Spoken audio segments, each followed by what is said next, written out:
Voyez ce tilleul face à vous. Voyez ce tilleul face à vous. Voyez ce tilleul. À défaut de chair dans la chapelle, le curé montait dans le tilleul pour faire ses prêches. Voyez ce tilleul face à vous. La semaine de l'érogation, les enfants faisaient le tour du pays avec le crucifix devant, le curé derrière et les enfants de chœur pour aller planter des croix dans les champs de blé pour les protéger.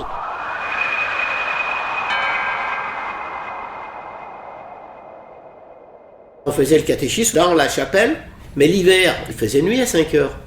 Puis il faisait froid, et on faisait le catéchisme au bistrot. Avant 1900, aux alentours du 15 août, le curé demandait aux habitants du coin d'aller demander aux saints de faire pleuvoir. Tous les habitants sont montés en procession à la chapelle. Et le soir, il y a eu un orage.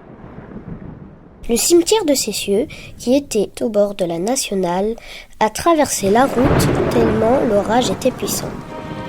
Et les cercueils flottaient dans la bourbre. Le lendemain, tous les gens qui étaient montés en procession devaient remonter pour demander à Saint Joseph. Saint Joseph arrête le benates. Les benates étaient des récipients dont on se servait pour transporter la vendange. Ce qui voulait dire « Saint Joseph, arrête de verser de l'eau ».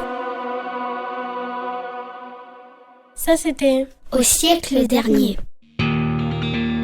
Juste avant de mourir, un ermite qui habitait dans un cabanon de vigne au-dessus du cimetière actuel a évoqué le souhait auprès de 2 hommes d'embrasser Saint Joseph qui était sur son piédestal.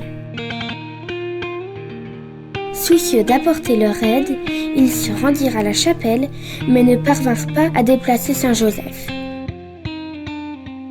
Après sa mort, les habitants ont découvert que Saint Joseph n'était pas scellé à son piédestal.